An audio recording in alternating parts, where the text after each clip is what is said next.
सती प्रथा एक ऐसी कुप्रथा थी जिसमें हिंदू धर्म में विधवा महिलाओं को अपने पति की मृत्यु के बाद उसकी चिता में सजीव दहन कर दिया जाता था। ये भगवान क्या जुल्म है। यह प्रथा प्राचीन काल से चली आ रही थी और भारत के विभिन्न हिस्सों में प्रचलित थी। हालांकि इस प्रथा का कोई धार्मिक आधार नहीं था और इसे धीरे धीरे समाप्त कर दिया गया। सती प्रथा को लेकर कई मतभेद थे। कुछ लोग इसे एक पवित्र कर्तव्य मानते थे, जबकि अन्य इसे एक क्रूर प्रथा मानते थे। कई विद्वानों और समाज सुधारकों ने सती प्रथा का विरोध किया और इसे समाप्त करने के लिए प्रयास किए। सती प्रथा एक कुप्रथा थी जिसमें किसी महिला को उसके पति की मृत्यु के बाद उसकी चिता में जिंदा जला दिया जाता था। यह प्रथा धर्म के नाम पर की जाती थी और इसे महिलाओं के लिए सम्मान की बात माना जाता था।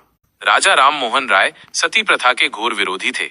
उन्होंने इस प्रथा को अमानवीय और धर्म के खिलाफ बताया। उन्होंने लोगों को समझाया कि वेदों में कहीं भी सती प्रथा का उल्लेख नहीं है। उन्होंने सती प्रथा के खिलाफ लोगों को जागरूक किया। उन्होंने अंग्रेज सरकार से सती प्रथा पर प्रतिबंध लगाने का आग्रह किया, कानून बनवाया। अंततः उनके प्रयासों से 1829 में सती प्रथा पर प्रतिबंध लगाने का कानून बना।